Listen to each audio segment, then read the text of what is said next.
ఎంచుకుంటారు. చాలామంది దురాత్మలు పడుతూ ఉంటాయి.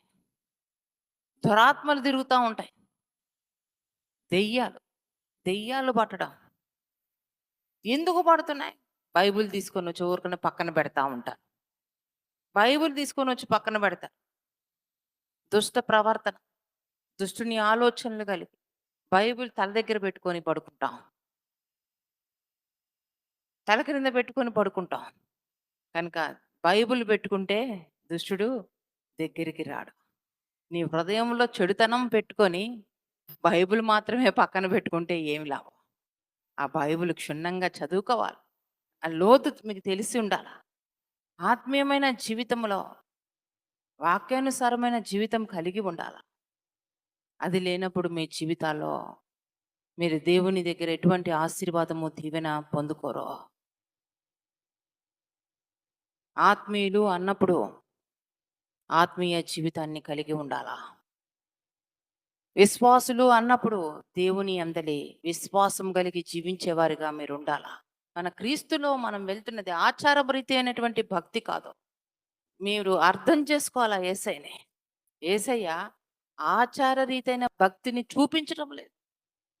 ఆచారరీతైన భక్తిని కలిగి జీవించమని చెప్పడంలా. యేసయ్య మనకొక మార్గము చూపించాడు. ఆ మార్గములో మనం నడవాలి. యేసయ్య అన్న మాట ఏమిటి? నేనే సత్యము, జీవము, మార్గము. నా ద్వారా తప్ప ఏ ఒక్కడు పరలోక రాజ్యము సమీపించడు. కనుక యేసయ్యది ఒక మార్గము. అది నడవవలసిన మార్గము. కానీ ఆచారము కాదు. ఈరోజు చాలామంది అసలు సిసలైన మార్గము తెలియక అంధకారములో ఉన్నారు. ఆచార భక్తిని చేస్తూ ఉన్నారు. ఆచార రీతిగా చూపిస్తున్నారు. పైకి చూపిస్తున్నారు. దేవుని అందలి భక్తి జీవితమన్నా, ఆత్మీయ జీవితమన్నా అది యేసయ్య మార్గములో నడవాలి. ఆ మార్గం ఏమైందంటే సత్యమై ఉంది. దేవుని మాటలను బట్టి మనము జీవించాల. దేవుని మాటలు బట్టి మనము ప్రవర్తించాల. ఈరోజు చాలామంది జీవితాల్లో వారి కుటుంబ సభ్యులను వారు రక్షించుకునే శక్తి వారికి లేదు. మీరు పని చేస్తున్న దగ్గర చుట్టూ ఉన్న వారికి మీరు సాక్ష్యము చెప్పి నిజమైన దేవుడు యేసయ్య అని చెప్పలేని స్థితిలో మీరున్నారు.